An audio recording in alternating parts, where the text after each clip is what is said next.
American പ്രസിഡന്റായിരുന്ന റൂസ്വെൽറ്റിൻ്റെ ജീവിതത്തിൽ പരാജയങ്ങൾ ധാരാളം ഉണ്ടായിട്ടുണ്ട്. എങ്കിലും അവയ്ക്കൊന്നിനും അദ്ദേഹത്തെ കീഴ്പ്പെടുത്താനായില്ല. ജന്മനാ കാഴ്ചശക്തി കുറഞ്ഞ ആളായിരുന്ന അദ്ദേഹം ആയിരക്കണക്കിന് ഗ്രന്ഥങ്ങൾ വായിച്ചു. വായന അദ്ദേഹത്തിന് ഹരമായിരുന്നു. ക്രമേണ അദ്ദേഹത്തിൻ്റെ ചെവിയുടെ കേൾവിശക്തി കുറഞ്ഞു. എങ്കിലും 100 തരം പക്ഷികളുടെ ശബ്ദം വേർതിരിച്ചറിയുവാൻ അദ്ദേഹത്തിന് വിഷമമുണ്ടായിരുന്നില്ല.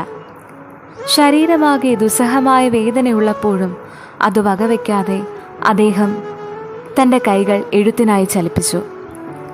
അവസാനം റൂസ്വെൽറ്റ് നിത്യരോഗിയായി മാറിക്കഴിഞ്ഞപ്പോൾ ഡോക്ടർമാർ ഇപ്രകാരം പറഞ്ഞു: ഇനി കസേരയിൽ തന്നെ കഴിഞ്ഞുകൂടുക, അതാണ് ഉത്തമം. അതിന് റൂസ്വെൽറ്റിൻ്റെ പ്രതികരണം വളരെ രസകരമായിരുന്നു. കൊള്ളാം, ആ നിലയിൽ കൂടി എങ്ങനെ ജീവിക്കാമെന്ന് ഒന്ന് നോക്കാമല്ലോ.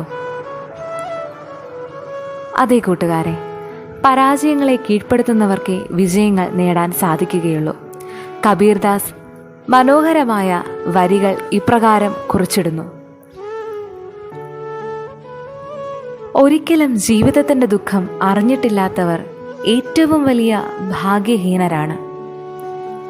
ജീവിതത്തിൽ ഉണ്ടാകുന്ന പരാജയങ്ങളെ ഭയത്തോടെ ആശങ്കയോടെ സമീപിക്കാതെ സന്തോഷത്തോടെ ഏറ്റുവാങ്ങിക്കൊണ്ട് ഇത് വിജയത്തിനുള്ള മുന്നോടിയാണ് എന്ന ആത്മവിശ്വാസത്തിൽ നമുക്ക് നമ്മുടെ കാൽച്ചുവടുകളെ മുന്നോട്ട് വയ്ക്കാം. ശുഭദിനം.